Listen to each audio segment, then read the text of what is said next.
Heavenly Father, we come before you. பரலோக பிதாவே, உம்முடைய சமூகத்தின் நேராய் கடந்து வருகிறோம். May the Spirit of the Lord continue to minister to everyone. தொடர்ந்து பரிசுத்த ஆவியானவர் எங்கள் ஒவ்வொருவரோடு கூட நீர் இடைப்பட வேண்டுமா ஜெபிக்கிறோம். We pray, Holy Spirit, Lord, you come and speak to all the heart of the pastors, பரிசுத்த ஆவியானவரே, நீர் கடந்து வந்து ஒவ்வொருடைய போதகர்களுடைய இருதயத்தில் நீர் இடைப்படுவீராக. that we come into your presence, we come into the ministry for your kingdom. ஆண்டவரே, உம்முடைய ராஜ்யத்திற்காக, உம்முடைய ஊழியத்திற்காக நாங்கள் உம்முடைய பிரசன்னத்திலே கடந்து வந்திருக்கிறோம். We pray this morning, Spirit of the Lord, come and stir our hearts, ministers to us. பரிசுத்த ஆவியானவர் இந்த காலவெளியிலே கடந்து வந்து எங்கள் மத்தியிலே ஊழியம் செய்து எங்களை உயிர்ப்பிப்பீராக, எழுப்புவீராக. That we're able to see your kingdom is such a great, your kingdom is such a great kingdom that you are not only covered in church, but you cover every aspect of our life.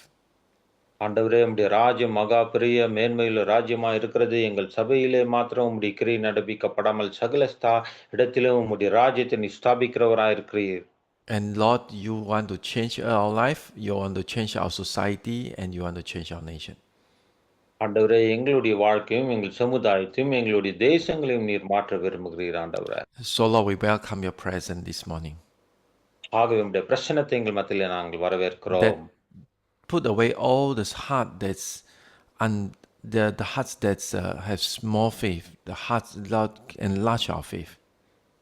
ஆண்டவரே, அற்பமான விசுவாசம் உள்ள இருதயங்களை அப்புறப்படுத்தி எங்களுடைய இருதயம் பெரிதளவிலே விசுவாசத்தை கொண்டதாய் விரிவாக்கம் கொண்ட விசுவாசத்தை உடைய இருதயமாய் எங்களை மாற்றுவீராக. We praise you, we thank you. In the name of Jesus, Lord, we pray. ஆண்டவரே, உமக்கு மகிமையும் ஸ்தோத்திரங்களையும் ஏறெடுத்து இயேசுவின் நாமத்தில் ஜெபிக்கிறோம் பிதாவே. Amen, amen. This morning, I want to continue with this theme, part 2, Discipling Nation. ஜாதிகளை தேசங்களை சீஷராக்குதல் என்ற அந்த தலைப்பின் 2ஆம் பகுதியை நாம் இன்றைக்கும் தொடர்ந்து கவனிக்க போகிறோம். The subtitle is called From Personal Discipleship to National Transformation. தனிநபர் சீஷத்துவத்திலிருந்து தேசிய மாற்றத்திற்கான பயணம். This is very important for us to understand. We accidentally or we ignorantly think that our pastor's job is just only to convert the person, help a person's life to change, and that's all.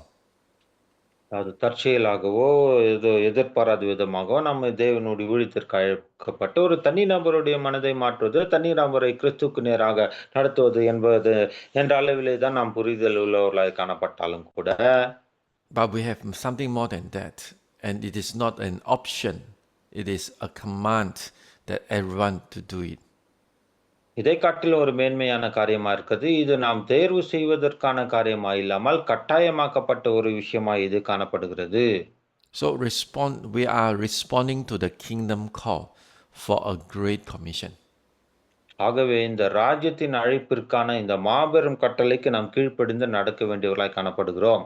That is to disciple nations. அதாவது தேசங்களை சீஷர்களாக்குவது, சீஷத்துவமயமாக்குவது. And we want to continue with historical testimony. தொடர்ந்து இந்த வரலாற்று சாட்சிகளை இந்த தலைப்பின் அடிப்படையில் பார்க்க போகிறோம். And how a gospel can transform a nation. எப்படி இந்த சுவிசேஷமானது ஒரு தேசத்தை மாற்ற முடியும்? Last week we have already covered a person named is called William Wilberforce. William Wilberforce என்பவர்களோடு அந்த நபடி சாட்சி கடந்த வாரத்திலே நாம் கேட்டோம். And how he have abolished slavery in Britain in altogether 20 years efforts in his positions in the parliament. அவர் பார்லிமென்ட்டிலே தன்னுடைய பதவி வகித்த அந்த 20 ஆண்டுகளிலே எப்படி அடிமைத்தனத்தின் அந்த வியாபாரமயமாக்குதலை அவர் முற்றிலுமாய் எடுத்து போட்டார் என்ற சட்டதிட்டங்களை பார்த்தோம். So he is a British member of parliament for 20 years, but he just focused and helping and try to file this thing to abolish the Slavery Act. இவரு 20 ஆண்டுகளாக இந்த விடாமுயற்சியோடு கூட அந்த பிரிட்டிஷ் பாராளுமன்றத்தில பதவி வகித்தவராய் இருந்து முயற்சிகள் எடுத்து அந்த அடிமைத்தன வியாபாரம் மனித அடிமைத்தன வியாபாரத்தை எடுத்து போட்டார். So you can see that this person's convictions has brought him to the place that focus on one thing, that is a social justice. அதாவது இந்த ஒரு தனி நபருடைய பரிசுத்தாவின் உந்துதல் மூலமாய், அந்த பதவி வகித்தலின் மூலமாய், இந்த சமுதாயத்திலே ஒரு நீதியும், நியாயத்தையும் மனுக்குலத்திற்கு ஒரு வாயிலாக அந்த சட்டதிட்டங்களை ஏற்றுவதற்கு ஏதுவாய் காணப்பட்டது. Let's read this scripture in Psalms 33 verse 12 says that, blessed is the nation whose God is the Lord. கர்த்தரை தமது தேவனாக கொண்ட ஜனம், தேசம் பாக்கியம் உள்ளது என்று சங்கீதம் 33:12 நாம் வாசிக்கிறோம். You know, sometimes you feel like impossible to think that our nation declare Jesus Christ is the Lord. ஒரு சில நேரத்தில நம்முடைய தேசம் இயேசுவே கர்த்தர் என்று அறிக்கையிடுவது அசாத்தியமான காரியம் என்பதைப் போல சூழ்நிலைகள் காணப்பட்டாலும் கூட, But nevertheless, our effort to bring the gospel is not only just to individual salvation, but is to see our nation blessed by the Lord. ஆனாலும் கூட தனிநபர்களை கிறிஸ்துவுக்குள்ளாக நடத்துவது மாத்திரமல்லாமல், நம்முடைய தேசம் கிறிஸ்துவுக்குள்ளாக ஆசீர்வதிக்கப்பட வேண்டியதாய், தேசம் மாற்றப்பட வேண்டியதாய் காணப்படுகிறது.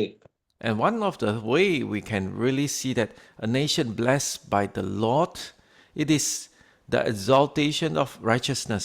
The Bible says in Proverbs 14 verse 33 says, righteousness exalts a nation, but sin is a reproach to any people. நீதிமொழிகள் 14:34 படி, ஒரு ஜாதி அதாவது தேசத்தை உயர்த்தும், பாவமோ ஜனங்களை அவமானப்படுத்தும் என்று நாம் வேதத்திலே வாசிக்கிறோம். ஆகவே தேசங்களை உயர்த்துவது அந்த நீதியாய் காணப்படுகிறது. Meaning, if let's say a nation's focus or emphasis or allowed, endorse sinful act such as this same gender marriage or allowing abortion, that means that this nation is approving sin and will bring down a nation. அதாவது ஒரு தேசமானது இந்த சட்டதிட்டங்களுக்கு விரோதமாக பாவத்திற்கு அனுமதி கொடுத்து, ஓரின சேர்க்கை, கருக்கலைப்பு இப்படி போன்ற பாவத்திற்கான சட்ட ரீதியான அனுமதி கொடுக்கும்போது, அங்கு அங்கு பாவம் வருகிறதாய் காணப்படுகிறது. So that's why when gospel come to our nations, we are not considered as just individual salvation. We must able to understand that God is bringing righteous or godly culture or godly standard into a nation. அதாவது ஒரு தேசத்திற்கு சுவிசேஷம் வரும்போது, அந்த தேசத்திலே அந்த ராஜ்யத்தின் கலாச்சாரமும், ராஜ்யத்தின் அந்த மதிப்பீடுகளும், காரியங்களும் வருகிறபடியினாலே அங்கு பாவங்கள் அழிக்கப்படுகிறது. So we cannot have the idea that to say that, oh, because they not believe in Jesus, so let them live in a sinful life, let them live in the unrighteous standard. That is not supposed to be our belief. அவர்கள் இயேசுவை அறியாமல் இருக்கிறார்கள், ரட்சிக்கப்படாமல் இருக்கிறார்கள். ஆகவே அவர்கள் அந்த பாவத்தில் இருக்கட்டும் என்று சொல்லி அப்படியாக நம்முடைய விசுவாசத்தை நாம் மாற்றி போட முடியாது. So we basically must understand one thing, that gospel is not just preaching gospel to individual, but preaching God's standard into the society. ஆக அந்த வில்கிஃப்ட் என்பவர் எதை அறிந்து கொண்டார் என்றால், ஒரு தனி நபருக்கு மாத்திரம் சுவிசேஷம் அல்ல, தேசத்துக்கு சுவிசேஷமயமாக்கப்பட வேண்டும் என்பதை அவர் புரிந்து கொண்டார். So, you know, whenever there is people who believe in truth, whether they accepted the Lord of Jesus Christ or not, but you show them a better way to live. அதாவது ஒரு நபர் இந்த இப்படியாக மாற்றப்பட்டு சுவிசேஷத்தை அறிந்து கொள்ளும்போது, அவர்கள் மற்றவர்கள் சுவிசேஷத்தை அறிந்து கொள்கிறார்களோ இல்லையோ, நாம் அந்த சுவிசேஷ தரத்திற்கு ஏற்றாற் போல நம்முடைய வாழ்க்கையை நாம் வாழ்ந்து காட்ட வேண்டியது அவசியமா இருக்கிறது. Now there's another person called John Wesley. I believe everyone knows him. இன்னொரு நபர் அனைவருக்கும் பிரசித்தி பெற்றவர் ஜான் வெஸ்லி என்பவர். And this person, not only he brought forth revival, but he reshaped British society and also prevented violence revolution. இந்த John Wesley என்பவர் வெறும் எழுப்புதலை கொண்டு வந்தவர் மாத்திரமல்ல, அந்த பிரிட்டிஷ் சமூகத்தையே மாற்றி வன்முறையை, புரட்சி தடுத்து அங்கு பெரிய எழுப்புதலை கொண்டு வந்தவராய் காணப்பட்டார். You see, John Wesley's this Methodist revival leads not only to brought thousands of repentance and faith in Christ, but it's also reshaped the moral climate of British. John Wesley என்பவர் அந்த வழி நடத்திய அந்த மெத்தடிஸ்ட் வெறும் அந்த Methodist மத்தியிலே Methodist திருச்சபைகளிலே எழுப்புதலை ஆயிரக்கணக்கான மக்கள் மத்தியிலே கொண்டு வந்தது மாத்திரமில்லாமல் மனம் திரும்புதலுக்கும் கிறிஸ்தின் விசுவாசத்திற்கும் கொண்டு வந்ததோடு இங்கிலாந்தின் ஒழுக்க நிலையும் அது மாற்றியதாய் காணப்பட்டது. And it reduced alcoholism and violence while established new systems of social care. அது மாத்திரமல்லாமல் இந்த காரியம் அந்த மது விளைவு, மது போதைக்கு அடிமையான காரியத்திலிருந்தும் மற்றும் வன்முறையை குறித்து புதிய சமூக பராமரிப்பு அமைப்புகளை உருவாக்குவதற்கு ஏதுவாய் காணப்பட்டது. And many historians believe that without the wave of gospel revival, Britain might have fallen into violent revolutions like France. அநேக வரலாற்று ஆசிரியர்கள் எப்படியாக நம்புகிறார்கள், இந்த சுவிசேஷ எழுப்புதலின் அலை இல்லாமல் போயிருக்குமானால், இங்கிலாந்து தேசத்திலே இந்த பிரான்சை போல தான் வன்முறையும், புரட்சியும் சிக்கியிருக்கும் என்று அந்த வரலாற்று ஆசிரியர்கள் நம்புகிறார்கள். So when we understand the purpose of the gospel, is we must understand in a broader way than a personal accept Jesus Christ and church have extra member. Not that case. சுவிசேஷமயமாக்குதல் என்பதை புரிந்து கொள்ளும்போது, ஒரு நபரை கிறிஸ்துவுக்குள்ளாக வழிநடத்தி, சபையில இன்னொரு ஆத்துமாவை கொண்டு வந்தோம் என்ற அர்த்தத்தை உடையதாய் மாத்திரம் இல்லாமல், இன்னும் அந்த அந்த காரியம் விரிவாக்க முடிய அர்த்தத்தை உடையதாய் காணப்பட வேண்டும். That make me recall something happened in Malaysia. இப்படியே தான் மலேசியா தேசத்திலும் ஒரு காரியம் நடந்தது. அதை நான் உங்களுக்கு சொல்ல விரும்புகிறேன். Many years ago, there's this health minister new health minister come to position. பல ஆண்டுகளுக்கு முன்பாக ஒரு புதிய சுகாதார அமைச்சர் தன்னுடைய பதவியிலே வந்தார். His first command is stop cigarette or smoking in public area. Just one instructions. Anyone who violate this will be fined. அதாவது அவர் அந்த சுகாதாரத்துறை அமைச்சர் இயற்றிய முதல் சட்டம் என்னவென்றால், பொது இடங்களிலே யாரும் புகைப்பிடிக்க கூடாது என்று ஒரே அந்த சட்டத்திட்டத்தின் அடிப்படையில் அந்த காரியத்தை நிறுத்தி போட்டார். You see, one instruction changed the environment of whole Malaysia. When you go to the place to have food, and nobody's going to smoke next to you. ஒரே ஒரு சட்டத்திட்டம் மலேசியாவின் அந்த சூழ்நிலை முற்றிலுமாக அது மாற்றினது. நீங்கள் உணவு அருந்தும் இடத்திலோ மற்ற இடத்துல போகும்போது அந்த பொது இடத்துல யாரும் அங்க புகைப்பிடிக்க மாட்டார்கள். That save all the women, save all the children from the polluted by this secondhand cigarette smoke. அதாவது இந்த சட்டத்தின் வாயிலாக சிறுவர்கள், பெண்மணிகள் இப்படியாக இந்த காற்று சுற்றுப்புற சூழல் மாசுபாட்டிலிருந்து பாதுகாக்கப்பட்டார்கள். So a person can influence a nations by their position. ஆகவே ஒரு தனி நபர் தன்னுடைய பதவியின் மூலமாக அந்த தேசத்தின் சூழ்நிலையிலேயே மாற்றத்தக்க வல்லமையுள்ளவராய் இருக்கிறார். And same to everyone in this everyone who move in this who preach the gospel. அதே போலதான் கிறிஸ்துவின் சுவிசேஷத்தை அறிவிக்கிற நபர்களுக்கும் அந்த தாக்கமும் வல்லமை உண்டு. தேசத்தின் சூழ்நிலை மாற்ற முடியும். Then we see the 19th century and the 20th century missions movement. அதன் பிறகு இந்த 19, 20ஆம் நூற்றாண்டிலே நடக்கப்பட்ட அந்த மிஷனரி இயக்கத்தின் காரியங்களை நாம் அறிந்திருக்கிறோம். Now they have started with education, healthcare, justice and social system. அது மாத்திரமில்லாமல் கல்வி, சுகாதாரம், சமுதாய மாற்றத்திற்கான காரியங்களும் அங்கு செயல்படுத்தப்பட்டன. Many mission schools have started, hospital, even university has established this charity institution, and everything has already spread out through the gospel. இந்த missionary இயக்கங்களின் வாயிலாக சுவிசேஷத்தை பிரசங்கிப்பதோடு மட்டுமல்லாமல் பள்ளிக்கூடங்கள், மருத்துவமனைகள், தர்ம தொண்டு நிறுவனங்கள் மற்றும் நீதித்துறை அமைப்புகளையும் இது நிறுவின. So the gospel is not only just bring people to salvation and make people have a better life. சுவிசேஷமானது ஒரு நபரை கிறிஸ்துவுக்குள்ளாக நடத்துவது மாத்திரமல்ல, அவனுடைய வாழ்க்கை தரத்தை மாற்றி மேலோங்கிய வாழ்க்கை வாழ்வதற்கும் ஏதுவான காரியங்களையும் மாற்றத்தையும் கொண்டு வருகிறதா இருக்கிறது. Although we don't want to say anything much on colonization, but nevertheless, there are educations, child protections, uh, and everything's resulting of this mission movement. இந்த மிஷனரிகள் வேதாகம மதிப்புகளை கொண்டு வந்தது மாத்திரமல்ல, இந்த காலனித்துவ சமூகங்களுக்குள் கொண்டு வந்து பெண்களுடைய கல்வி, குழந்தைகள் பாதுகாப்பு, சுகாதாரம் மற்றும் நீதி அமைப்புகளை மாற்றி இந்த சுவிசேஷத்தின் மூலமாக பல தேசங்கள் பரவலான இந்த சமூக எழுப்புதலை கண்டடைந்தது. People are being educated. People are able to live longer, and people will know what is proper standards or even like justice structure. ஜனங்களுடைய வாழ்க்கை தரம் மாற்றப்பட்டது. கல்வித்துறையில மாற்றங்கள் கொண்டு வந்து, கல்வி அறிவை பெற்று, நீதித்துறையின் அமைப்புகளிலே மாற்றங்கள் கொண்டு வந்து, வாழ்க்கை தரம் உயர்த்தப்பட்டதாய் சுவிசேஷமயமாக்குதல் மூலமாக இவைகள் எல்லாம் நடந்தன. You know, sometimes people may think that, oh, Christianity is only for the smart people. People may think that way.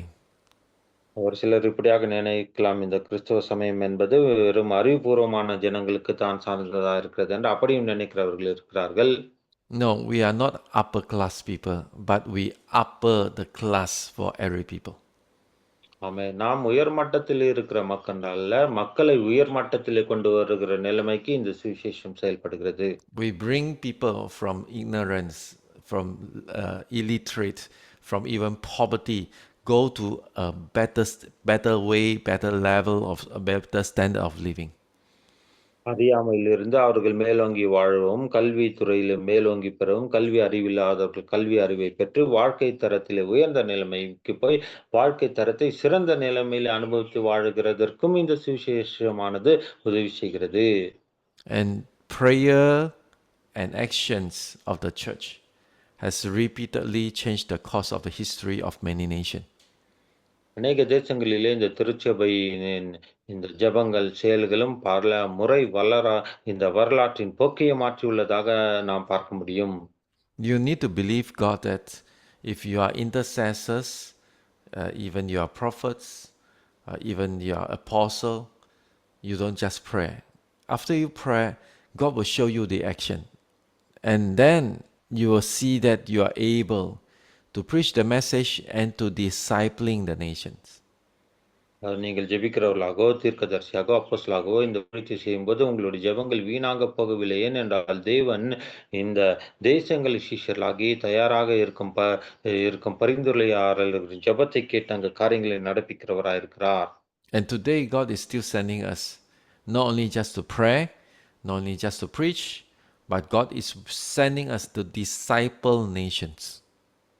இன்றைக்கும் கூட நாம் வெறும் ஜெபிக்கிறவர்களாய் மாத்திரம் இல்லாமல், சுவிசேஷத்தை அறிவிக்கிறவர்களாய் மாத்திரமா இல்லாமல், சீஷர்களாய் நம்மை மாற்றி நாம் மற்றவர்களை சீஷர்களாக்கும்படிக்காகவும், தேசங்களை சீஷர்களாக்கவும் நம்மை அனுப்புகிறார். நம்மை போன்ற மனுஷர்களை தேடுகிறார். So, point number 5, kingdom strategy, influence through the 7 mountains of culture. ஐந்தாவது குறிப்பு என்னவென்றால், இந்த ராஜ்யத்தின் உக்தி அல்லது தந்திரம் என்று சொல்லப்படுகிறதான அந்த காரியங்கள் கலாச்சாரத்தின் 7 மலைகள் வழியாக தாக்கம் செலுத்துதல் உள்ளதாயிருக்கிறது. Let's look in some of the scripture. Isaiah 22 verse 2 says that it shall come into pass in the later days that the mountain of the house of the Lord shall be established as the highest of the mountains. கடைசி நாட்களில் கர்த்தருடைய ஆலயத்தின் மலை எல்லாம் மலைகளுக்கு மேலாக நிலைநிறுத்தப்படும் என்று ஏசாயா 2:2 இப்படியாக நாம் வாசிக்கிறோம். There will be mountains, but God's mountains is the highest mountain. அங்கு மலைகள் காணப்படும், ஆனால் தேவனுடைய மலைகள் அவைகள் அங்கு உயர்ந்ததாய் காணப்படும். Meanings that God is influencing everything. அதாவது அதன் அர்த்தம் என்னவென்றால் எல்லா தரத்திலும் அங்கு தேவனுடைய தாக்கம் அங்கு உந்துதல் காணப்படும். Not only think that Micah chapter 4 verse 1 and 2 say that many nations shall come and said, come, let us go up to the mountain of the Lord, that he may teach us his way. மீகா 4, 1, 2ல இப்படியாக வாசிக்கிறோம். பல ஜாதிகள், அதாவது பல தேசங்கள் வந்து, "வாருங்கள் நாம் கர்த்தருடைய மலைக்கு போவோம், ஏறுவோம். அவர் தமது வழிகளை எங்களுக்கு அறிவிப்பார்" என்று சொல்வார்கள். And then the Bible says that the kingdom of heaven is like leaven that a woman took and hid in the 3 measure of flour, it till it was all leavened. அதன் பிறகு தொடர்ந்து நாம் வேதத்தில வாசிக்கும்போது, பரலோக ராஜ்யமானது இந்த புளித்த மாவிற்கு ஒப்பாயிருக்கிறது. ஒரு பெண் அதை 3 அளவு மாவிலே கலந்து முழுவதும் புளிக்க செய்கிறவளாய் இருக்கிறார் என்று அந்த வேத வசனத்திலே சொல்லப்பட்டிருக்கிறது. So there's many scripture we just read.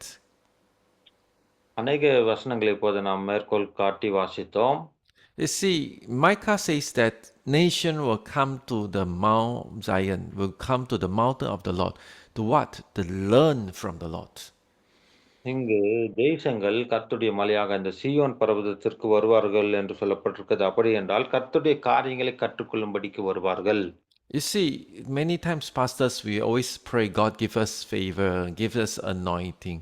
But do you know that one thing that we should never short praying? God give us wisdom, give us understanding of your way, because it is the way of the Lord that change the life of the people. It's not the anointing. Anointing can bring breakthrough, but it is the way of the Lord can sustain that breakthrough.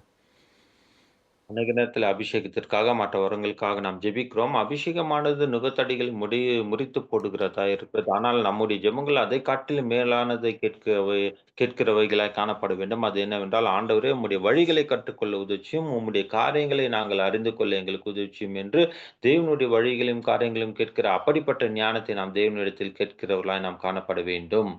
So there you must understand that ask God for wisdom and ask God for understanding of His way. Until you understand His way, see it in a more structural way, then only you can present a holistic message to the people to live in God's way. ஆகவேதான் அப்படிப்பட்ட ஞானத்தை கேட்க வேண்டும். நாம் அவருடைய வழிகளை நமக்கு போதிக்கும்படி கேட்க வேண்டும். அவருடைய வழிகளை நாம் அறிந்து கொள்ளும்போது மாத்திரமே அந்த சுவிசேஷ மயமாக்குதலின் அந்த முழுமையான கருத்தையும், அர்த்தத்தையும் உணர்ந்து, அதின்படி நாம் செயல்பட முடியும். ஆகவே அவருடைய வழிகள் என்னவென்பதை அறிந்து, அதை கேட்டறிந்து கொள்ளத்தக்கதான ஞானத்தை நாம் தேவனிடத்திலே கேட்க வேண்டும். Your preaching is good, but many times it's piece and pieces. So there is no connection. You need to understand God's way. And then your message is a whole holistic. ஆமென். இது விசேஷமாக நம்முடைய பிரசங்கங்கள்லாம் நல்ல இதுதான். ஆனால் நம்முடைய பிரசங்கங்கள் எப்படி இருக்கிறது என்றால், அது துண்டு துண்டாக இருக்கிறது. ஒவ்வொரு கருத்தும் ஒவ்வொரு கருத்தாக இருக்குது. ஆனால் அது ஒருங்கிணைக்கப்பட்டு, தேவனுடைய வழிகளை அறிந்து கொண்டு, தேவனுடைய எதிர்பார்ப்பின்படியான நம்முடைய பிரசங்கங்கள் காணப்படுமேயானால், அது முழுமையாக்கப்பட்ட ஒரு பிரசங்கமாய் தேவனுடைய வழி சித்தத்தை போதிக்கிறதாய் காணப்படும். And then the Bible says that this is Matthew 13. We need to remember this scripture is taken from Matthew 13. It speaks about the parable of the sower. I taught you all before about this parable 13. There's Matthew 13. இந்த மத்தேயு 13ஆம் அதிகாரத்தில் ஏற்கனவே இதை நான் உங்களுக்கு கற்றுக் கொடுத்திருக்கிறேன். அந்த விதைக்கிறவனுடைய அந்த ஊமை குறித்து நாம் அங்கு பார்க்கிறோம். And here you will see a very clear that kingdom of heaven is like leaven, is like yeast. அங்கு பரலோக ராஜ்யம் இந்த புளித்த மாவுக்கு ஒப்பா இருக்கிறது என்று அந்த புளித்த மாவை குறித்ததான அந்த காரியம் சொல்லப்பட்டிருக்கிறது. You put in the flour and the whole dough will expand. அந்த கொஞ்சம் புளித்த மாவை எடுத்து நன்றா இருக்கிற மாவில போடும்போது முழு மாவும் அது புளித்த மாவாய் மாறிவிடும்.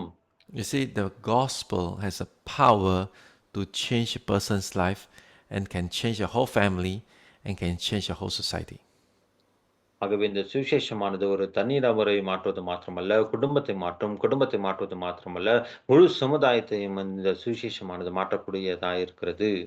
But many times we think too small about gospel. We think too little about the standards that the Lord has established can change the world.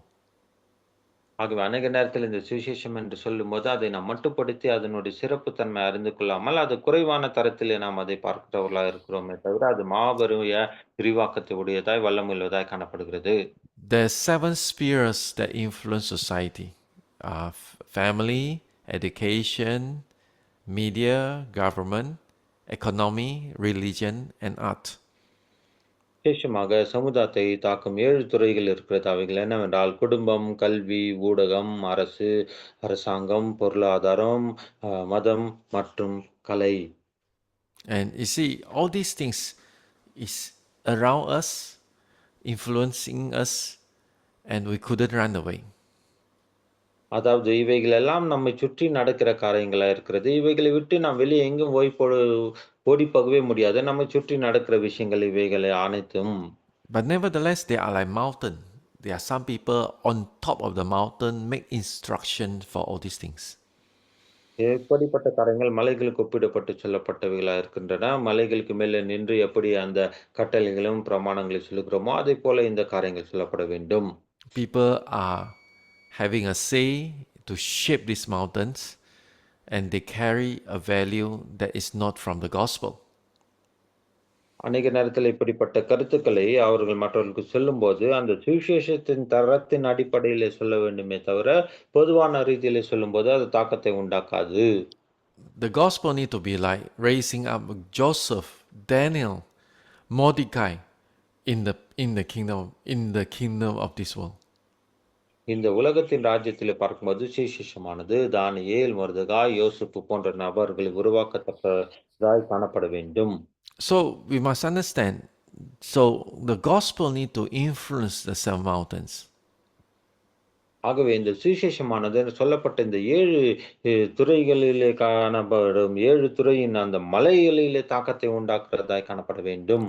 And we are the leaven of the kingdom into influencing the direction and the culture of this world. அதாவது நாம் தாம் அந்த புளித்த மாவை போல இருக்கிறோம். ஆகவே நாம் தான் இந்த இந்த திசையும், கலாச்சாரத்தையும் மாற்றும்படி தேவன் நம் மூலமாய் தான் கிரியைக்கிறவராய் இருக்கிறார். The church must become the sower, the person who sow the seed, sower of the seed of the kingdom culture that brings God's value into the core system of the nation. குறிப்பாக சபையானது, திருச்சபையானது இந்த ராஜ்யத்தின் கலாச்சாரத்தின் விதைக்கிறவராக காணப்பட வேண்டும். ஏனென்றால் தேவனுடைய மதிப்புகளையும் இந்த ஜாதிகள் என்று சொல்லப்படுகிற தேசத்தின் முக்கிய அமைப்புகளுக்குள் கொண்டு வர வேண்டியது திருச்சபை. And that is why we must learn, we must go and understand our role in the nation. ஆகவேதான் தேசத்திலே நம்முடைய பங்களிப்பு என்ன, என்னுடைய ஈடுபாடு என்ன என்பதை நாம் கண்டறிந்து கொள்ள வேண்டும். Discipling nation is not merely just spiritual activity, but the strategy of kingdom's governance. தேசங்களை சீசர்களாக்குவது என்று சொல்வது என்பது வெறும் ஒரு ஆவிக்குரிய செயலாக மாத்திரம் அது காணப்படாமல், அது ராஜ்யத்தின் ஆளுகையின் உத்திகளை எப்படி நாம் தந்திரமாய் செயல்படுத்துவது என்பதை குறித்ததே. Discipling nation is not seeing that many Bible study group happening, but discipling nation means that the culture, the kingdom culture, have been influenced the core of the system of the nation. அதாவது தேசத்தை இந்த சுவிசேஷமயமாக்குதல் என்று சொல்வது வெறும் ஒரு ஆவிக்குரிய கூட்டமாக அங்கங்கு ஒரு ஜெப கூட்டங்கள், வேத வாசிப்பு கூட்டங்கள் ஏற்படுவதாக இல்லாமல், அது ராஜ்யத்தின் கலாச்சாரத்தை மாற்றி அங்கு தேவனுடைய ஆளுகையும் திட்டத்தையும் எப்படி உக்திகளையும் செயல்படுத்துவதாக காணப்பட வேண்டும் என்ற அந்த சூழ்நிலைகளை உண்டாக்க வேண்டும். You might think that, oh, I'm just a poor pastor. I just a pastor of a small church. You might think that way. ஒருவேளை நான் நினைக்கலாம், நான் ஒரு சின்ன ஏழை ஊழியக்காரன், எனக்கு சபை ஆத்மா கொஞ்சம் தான் இருக்குதுன்னு அப்படி நம்ம நினைக்கலாம். But let me tell you, your next generation could do it. But you need to believe in this generation. அது நான் உங்களுக்கு சொல்லுவது என்னவென்றால், உங்களுடைய வருங்கால சந்ததி இதை செயல்படுத்தி நம்பி விசுவாசிக்கிறதா இருக்கும். அதற்கு நீங்கள் இந்த தற்கால சந்ததியிலே நீங்கள் அதை நம்பி ஏற்றுக்கொண்டு விசுவாசிக்கிறவர்களாய் காணப்பட்டு செயல்பட வேண்டும். You need to preach to your young people. You need to preach to your children. You need to preach to your younger generation. The moment they receive that seed And when they grow up, they can bring these seeds into the kingdom, into the nation. ஆகவே உங்களுடைய பிள்ளைங்களுக்கு, உங்களுடைய வருங்கால சந்ததிக்கு, வருங்கால வாலிப சமுதாயத்திற்கு இதை நீங்கள் பிரசங்கிக்கும்போது, அந்த விதையானது அவர்களுடைய உள்ளத்தில் அங்கு விதைக்கப்பட்டு, வருங்காலத்திலே அது விளைச் செய்கிறதாய் காணப்படும். அதற்கு இப்போதே நீங்கள் அந்த விதைகளை அவர்களுக்குள்ளாக விதைக்கிறவர்களாக காணப்பட வேண்டும். Many times our younger generation don't want to go to church because the church preach something that's so insignificant, too small, means nothing in this world.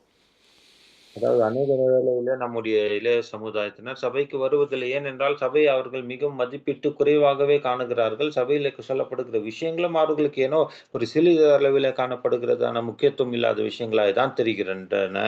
They rather play their game on their hand smartphone because the gospel like a loser in the society.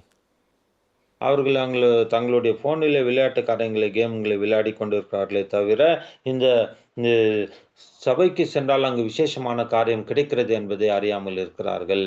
They couldn't think much because they say, after belief in Jesus, all I need to do is wait and go to heaven. What is anything to do with the world?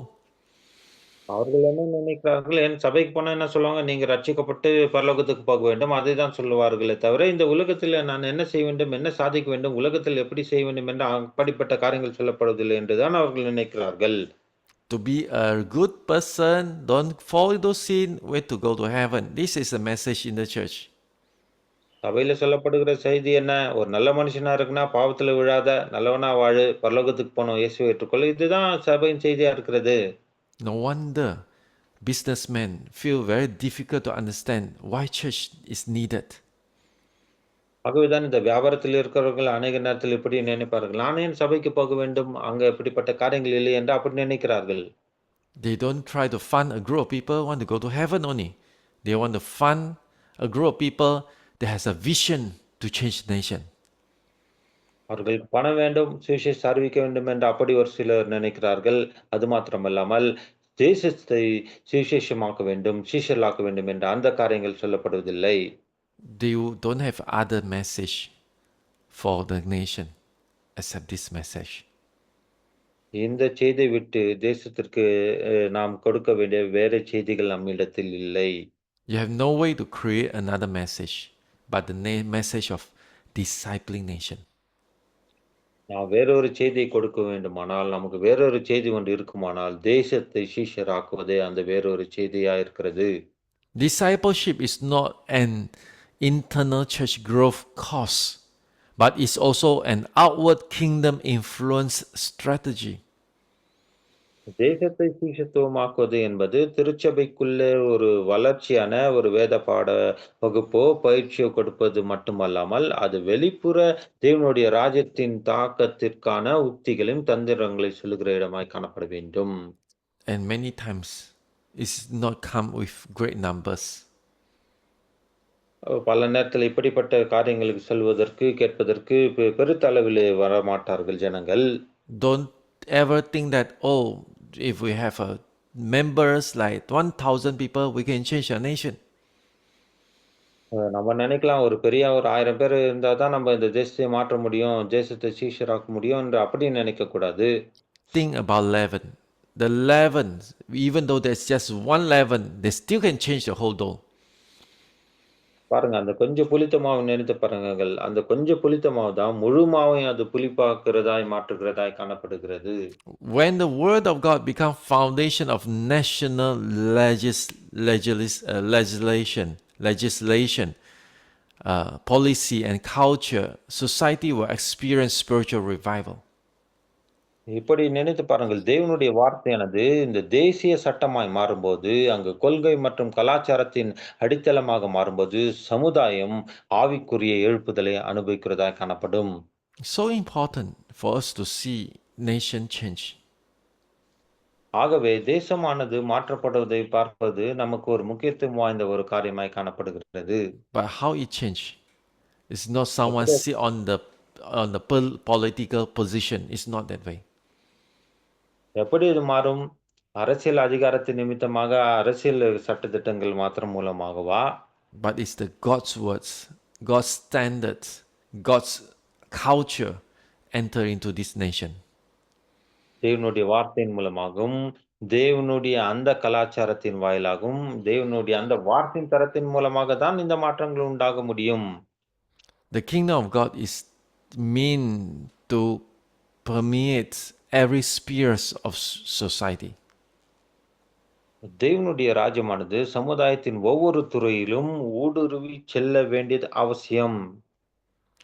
We must understand that God is expecting us to bring His gospel from to individual, to church, to family, and to institution and to nation. அதாவது தேவனுடைய நோக்கம் என்னவா இருக்கிறது என்றால், ஒரு தனிநபர் சுவிசேஷமயமாக்கப்பட்டு சீஷனாய் மாறுவது மாத்திரமல்லாமல், அந்த குடும்பம் சீஷத்துவத்தின் அடிப்படையில வர வேண்டும். அதன் பிறகு அந்த சமுதாயம், பட்டணம், தேசம் இப்படியாக அந்த மாற்றத்திற்கு வர வேண்டும். Now we want to see the whole picture once again from personal transformation to institutional change. இப்ப சொல்லப்பட்ட எல்லா காரியத்தையும் ஒன்றாக கூட்டி நாம் பார்க்க போகிறோம். அது என்னவென்றால், தனிப்பட்ட மாற்றத்திலிருந்து அமைப்பு மாற்றத்திற்கான நம்முடைய பயணம் எப்படி இருக்க வேண்டும் என்பதை பார்க்க போகிறோம். We will like to use some of the scripture we already know. That there's another example like the kingdom of heaven is like a grain of mustard seed. இது வேத வசனத்திலே ஏற்கனவே நான் வாசித்த அந்த காரியங்களை பார்க்க போகிறோம். தேவனுடைய ராஜ்யமானது ஒரு கடுகு விதை அளவுக்கு ஒப்பா இருக்கிறது என்ற அந்த வசனத்தை நாம் பார்க்கிறோம். And then Daniel chapter 2 verse 44, it speaks of in the days of those kings of those kings, the God of heaven shall set up a kingdom that shall never be destroyed. தானியேல் 2ஆம் அதிகாரம் 44வது வசனத்திலே நாம் பார்க்கும்போது, அந்த ராஜாக்களின் நாட்களிலே பரலோகத்தின் தேவன் ஒருபோதும் அழியாத ஒரு ராஜ்யத்தை எழுப்புவார் என்று சொல்லப்பட்டிருக்கிறது. First things, this parable about a grain of mustard seed is like a leaven. Even though it's small, but it penetrates or it grows so big. அதாவது இந்த தேவனுடைய ராஜ்யம் கடுகு விதைக்கு பார்க்கிறது என்று சொல்லும்போது, எப்படி அந்த சிறிய அந்த புளித்த மாவு ஒரு பெரிய அளவிலே பெரிய தாக்கத்தை மாற்றத்தை உண்டாக்குறதோ, அதே போல தான் இந்த சிறிய காரியம் பெரிய தாக்கத்தை உண்டாக்குறது. But now this second scripture is about the king. That there are many kingdoms in this world, but this kingdom of God will never be destroyed. Even it's small, but it started to grow.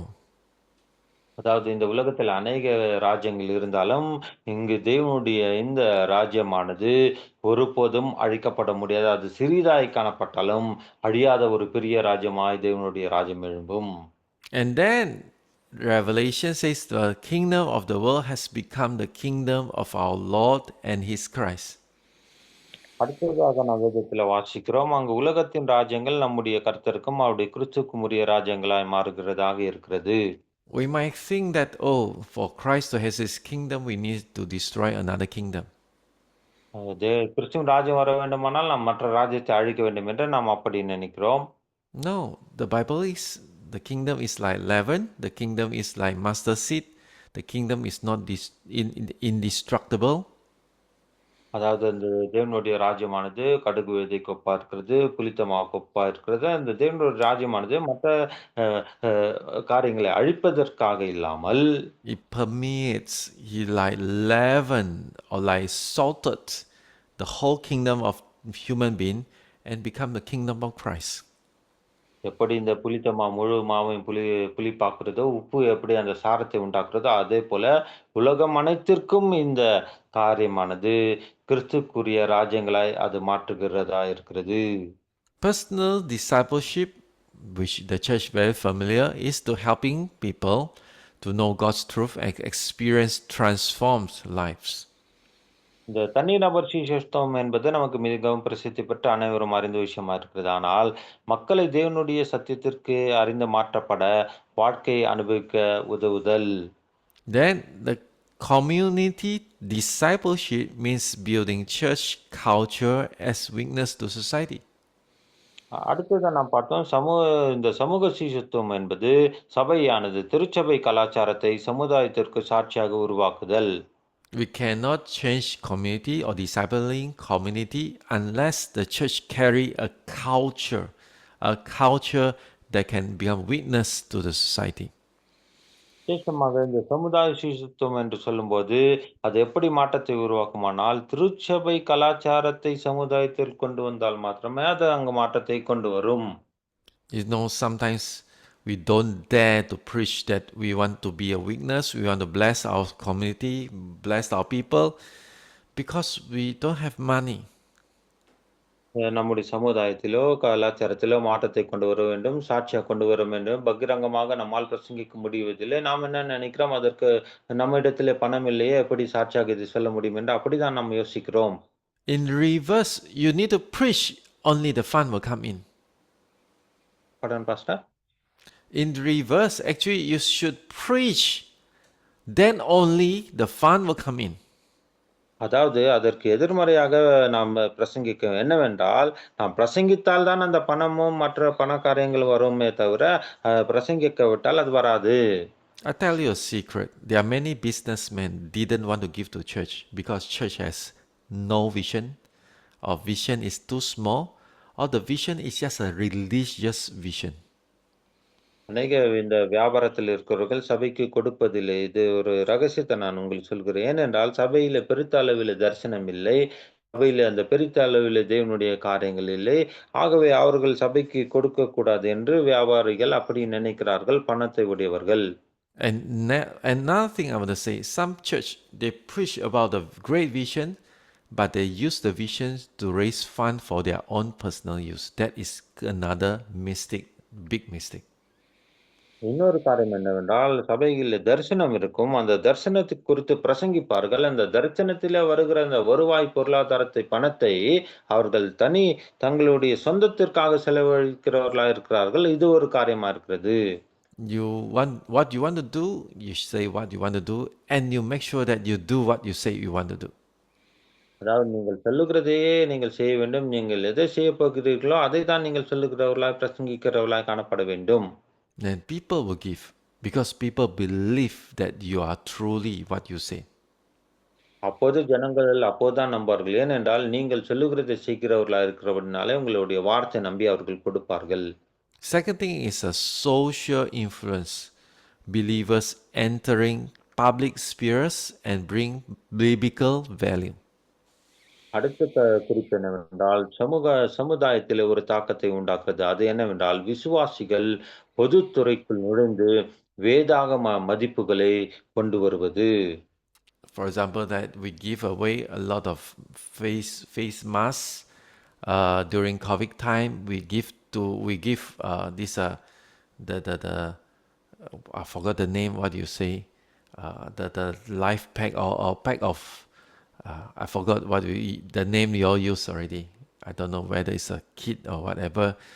The pack of rice or pack of food to these totally this poor community. அதாவது உதாரணத்துக்கு சொல்ல வேண்டுமானால், இந்த corona காலகட்டத்திலே நாம மற்றவர்களுக்கு இப்படியாக உதவி செய்தோம். அது என்னவென்றால், அந்த அந்த அந்த கவசங்கள், அந்த மாஸ்க் இலவசமாக கொடுத்தோம். அது மாத்திரமல்ல, அந்த உணவு பொட்டலங்கள், அது மாத்திரமல்லாமல் இந்த ரேஷன் அரிசி மற்றும் சமையல் காரியங்களை அவர்களுக்கு உதவி செய்து நாம் சமுதாயத்திற்கு கொடுத்தோம், எளிய ஜனங்களுக்கு. If you can give 10 away, you give 10 away. You can give 20, just give 20. You don't have to, overburden yourself, but you just need to do it. அதாவது நீங்கள் செய்ய வேண்டியவர்களாய் காணப்படுகிறீர்கள். ரூ. 10 கொடுக்க முடியுமா? ரூ. 10 கொடுங்க. ரூ. 20னா ரூ. 20 கொடுங்க. ஏனோ பெருசா தான் கொடுக்கணுன்றதல்ல. என்ன செய்யணுமோ அதை நீங்கள் செய்து கொடுக்கிறவர்களாய் காணப்பட வேண்டும். Then institutional revival meaning that for national policy, for law, for educations, be transformed to reflect kingdom's order. அடுத்த குறிப்பு என்னவென்றால், இந்த அமைப்பை எப்படி நாம் புதுப்பிப்பது? அதிலே தேசிய கொள்கைகள், சட்டங்கள் மற்றும் கல்வி, ராஜ்ய ஒழுங்கை பிரதிபலிக்கும் வகையிலே மாற்றப்படுத்தல் மிகவும் அவசியம். You see, for example, like in India, we really need to preach about the respect of opposite gender. இந்தியாவிலே நாம் பிரசங்கிக்க வேண்டிய ஒரு முக்கியத்துவமான காரியம் என்றால், எதிர்ப்பாலினவர், அதாவது அ எதிர்ப்பாலினருக்கு நாம் பிரசங்கிக்க வேண்டும்.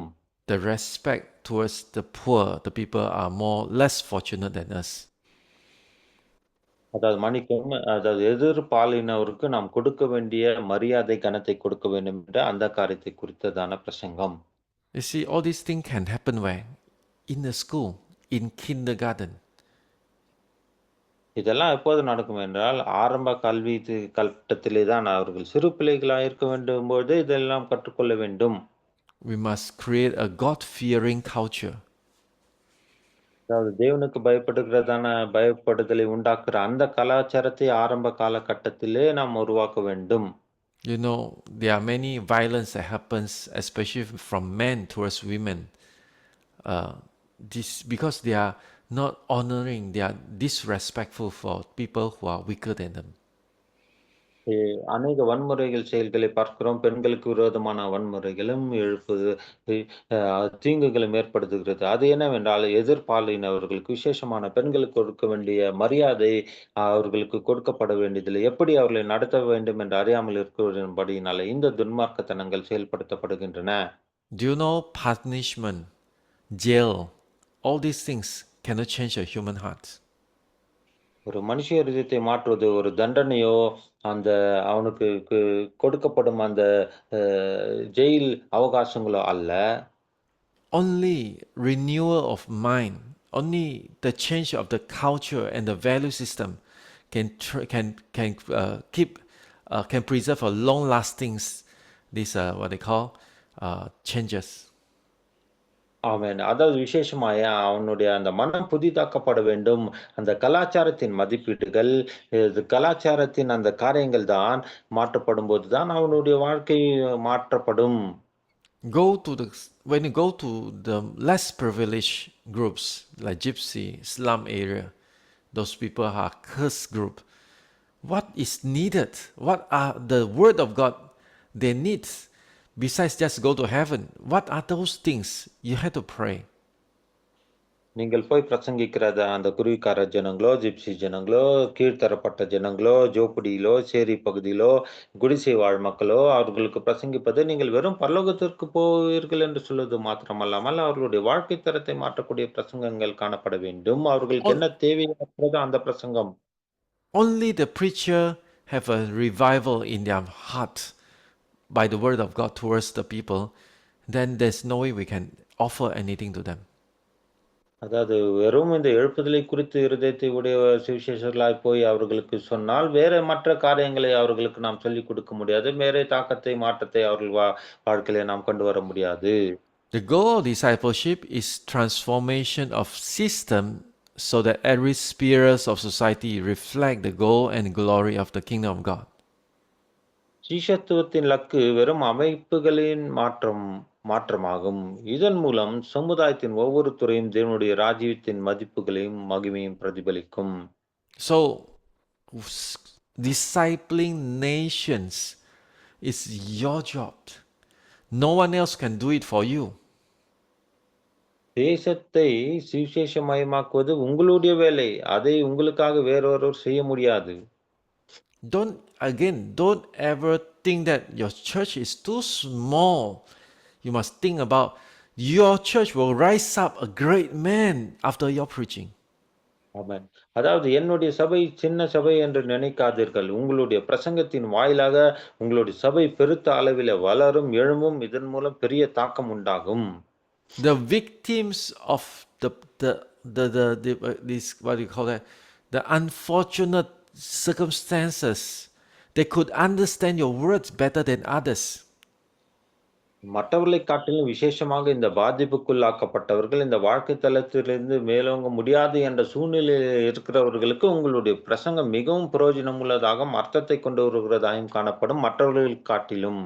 The victims of poverty, the victims of being manipulated, the victims of the even the caste systems, they could understand you better. ஏழ்மைத்தனத்திலே பாதிக்கப்பட்டவர்கள், ஜாதி வித்தியாசங்களிலே பாதிக்கப்பட்டவர்கள், வாழ்க்கையின் தராதரத்திலே பாதிக்கப்பட்டவர்கள், உங்களுடைய பிரசங்கத்தை மற்றவர்களைக் காட்டிலும் அதிக அளவு வாஞ்சிக்கிறவர்களாகவும், விரும்புகிறவர்களாகவும், அர்த்தத்தை புரிந்து கொள்ளுகிறவர்களாகவும் காணப்படுவார்கள். Preach this message, kingdom transformation, to their life, to their younger generation. You will see in next 10 years, the people who carry the school bag, who went to school, are the seeds, are the people going to transform your nation. ஆமென். விசேஷமாக உங்களுடைய இளைய வாலிபருக்கு, இளைய சமுதாயத்தினருக்கு இந்த தேவனுடைய ராஜ்யத்தின் மதிப்புகளையும், மகிமை பிரதிபலிக்கும் இந்த சுவிசேஷங்களை நீங்கள் பிரசங்கித்து பாருங்கள். அந்த புத்தக பையை சுமந்து சென்றவர்கள் ஒரு நாளிலே பெரிய தரிசனத்தை உடையவர்களாய் மாறுகிறவர்களாய் காணப்படுவார்கள்.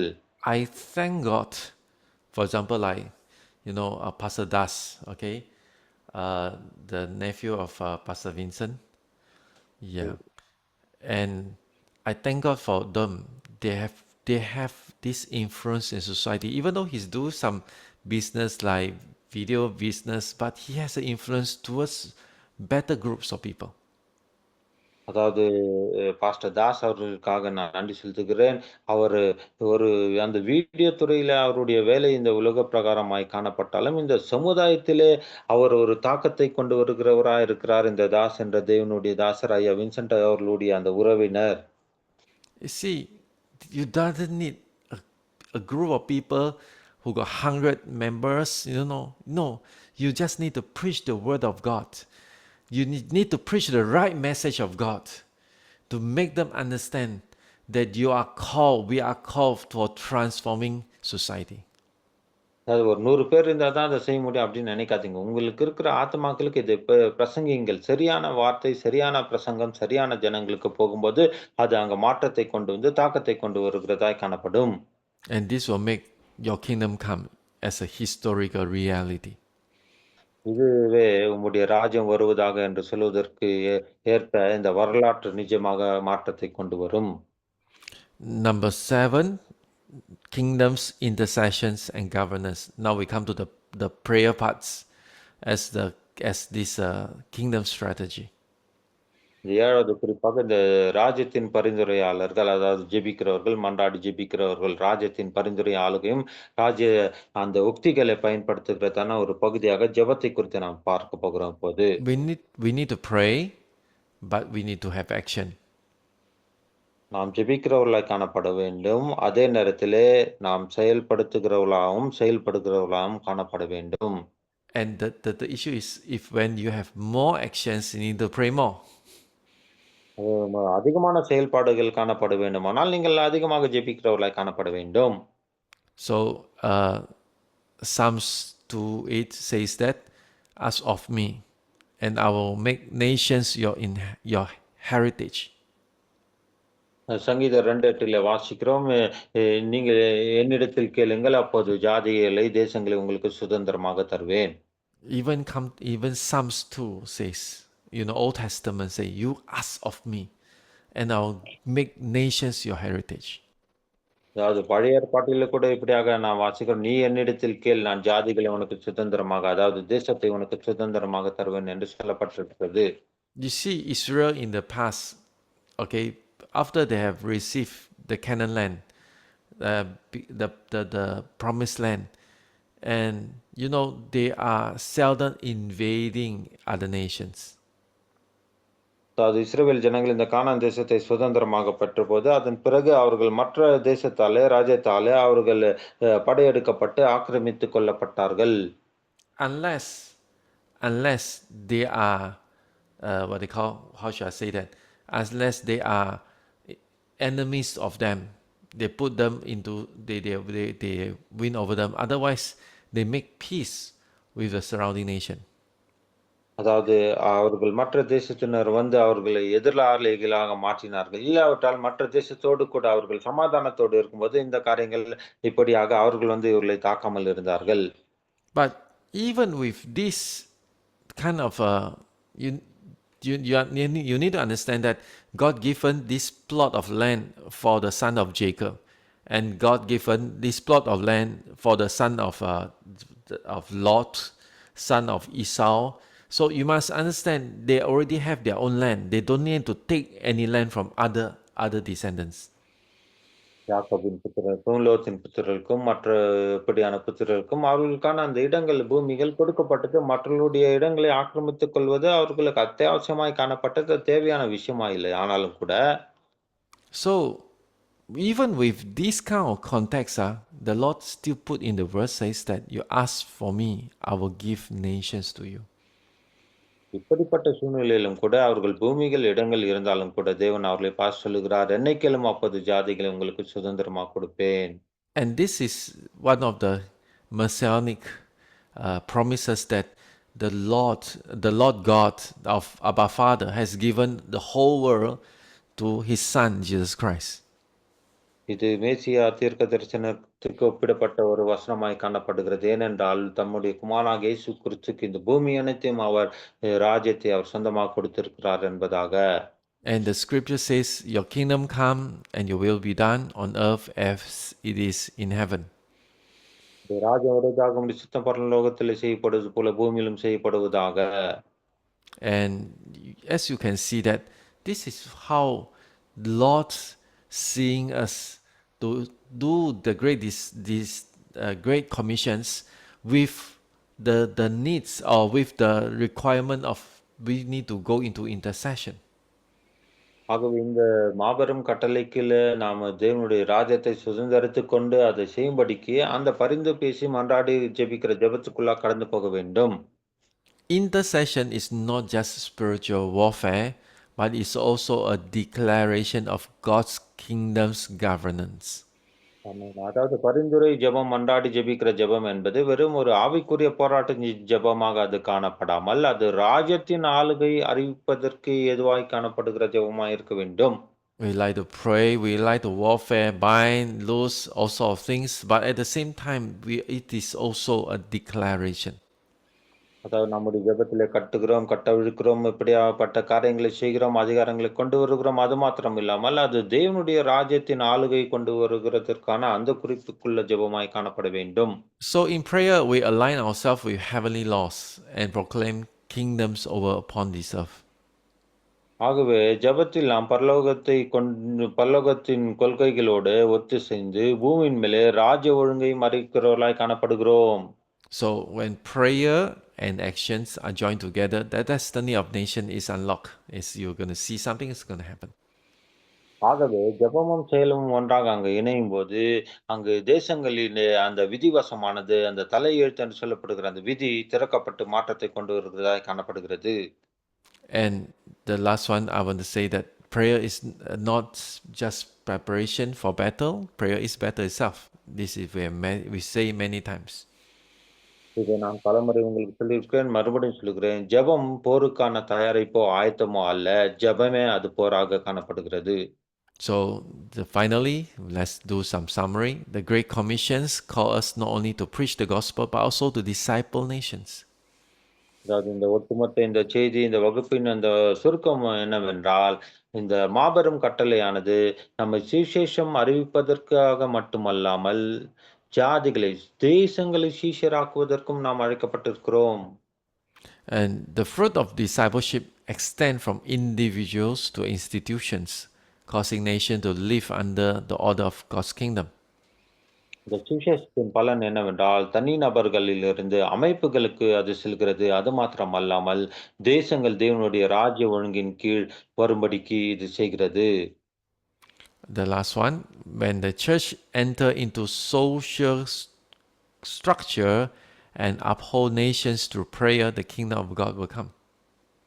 சபையானது, திருச்சபையானது சமூக அமைப்புக்குள் வரும்போது, நுழையும்போது, அங்கு நுழைந்து ஜெபத்தின் மூலம் தேசத்தை தாங்கும்போது, தேவனுடைய ராஜ்யம் வரும்.